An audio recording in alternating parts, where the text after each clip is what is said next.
Maligayang pagbabalik mga kasolid. Casimiro, schedule ng labang Inoue alas, sinabi na, Tapales pumalaga, Pacquiao may mensahe. Casimiro at Inoue, nagkita na nga ba? Para sa ating unang balita mga kasolid, Gilas Pilipinas, sila nga naging kampiyon sa Asian Games at nakuha nga ng ating mga pangbato ang gold medal. Kudos at congratulations sa ating Gilas Pilipinas, pero mahirap din ang kanilang mga pinagdaanan bago makuha ang kampyonato. Matapos nga nilang payakin ng bansang China, ay ngayon naman ay itong bansang Jordan, lalong-lalo na ang kanilang pangbato nga tinatawag nilang si Kobe Bryant Jefferson. At syempre, saludo tayo kay Coach Tim Cona. Samantala, ating pambansang kamao na si Manny Pacquiao nagbigay na nga ng pahayag na gustong-gusto pa rin talagang lumaban sa professional boxing. Bagamat retirado na nga itong si Manny Pacquiao, gusto niya pa rin makasungkit ng world champion sa boxing. Ang problema, ayaw na siyang labanan ng mga kasulukuyang kampiyon at sinasabing matanda na raw itong si Pacquiao at hindi na papabor sa kanila kung tatalunin pa nila ang isang retiradong pambansang kamao, Manny Pacquiao. Ayon nga sa ilang mga netizen mga kasolid, ay mas maganda nga daw lumaban na lamang itong ating pambansang kamao na si Manny Pacquiao sa mga exhibition fights. Sa kabilang balita naman mga kasolid, ang laban ng ating mga boksingero Pinoy na dapat nating abangan October 12, undercard ni Casimiro, Froilan Saludara, Vince Paras, RB Denyaga at Jeyo Santissima. Sa Japan nga ang laban.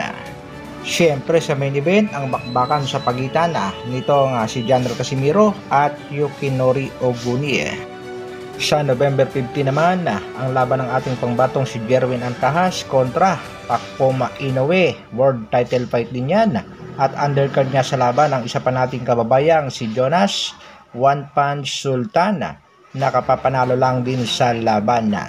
Sa buwan din ng Nobyembre, ang posibleng pagbabalik sa laban ng ating pangbatong si Mark Magnifico Magsayo. At syempre sa Disyembre, undisputed fight ang laban ng ating pangbatong si Marlon The Nightmare Tapales kontra naman sa pangbato ng Japan, The Monster Naoya Inoue.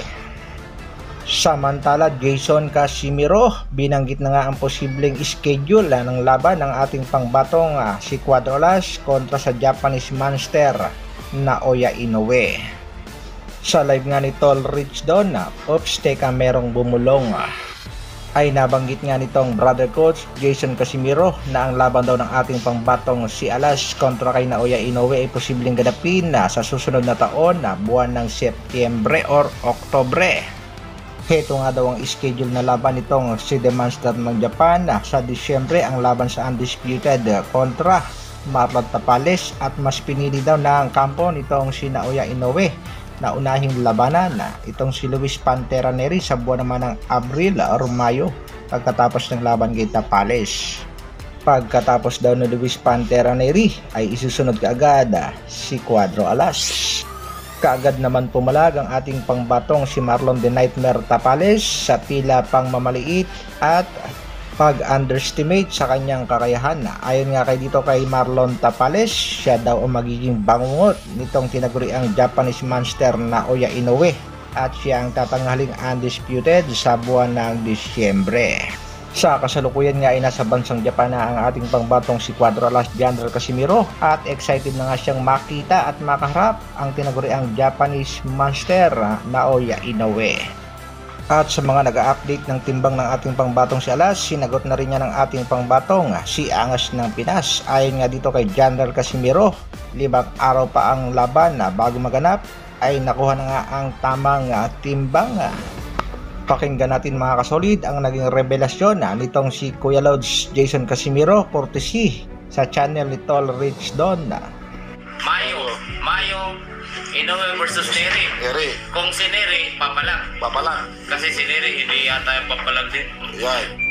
So, tapos June, July, August, September. Ayan, September nandyan yung Casimiro versus Inoue. Yeah. Huwag muna tayong mag-focus sa pinag-uusapang bakbakang Casimiro kontra Japanese Monster Naoya Inoue dahil hindi natin sigurado kung ano ang magiging mga desisyon pa nitong Japanese Monster at hindi rin tayo siguradong matatalo niya sa laban ang ating kababayang si Marlon The Nightmare Tapales. Focus lang muna tayo sa laban ng ating pangbatong si Alas kontra kay Yokinori Oguni. Mahirap na, baka masilat pa. Hanggang dito na lang muna mga kasolid, isang like naman dyan at sa mga bagong mapapadaan sa aking munting channel, pa-subscribe naman. Maraming salamat sa patuloy na pagsuporta at panonood.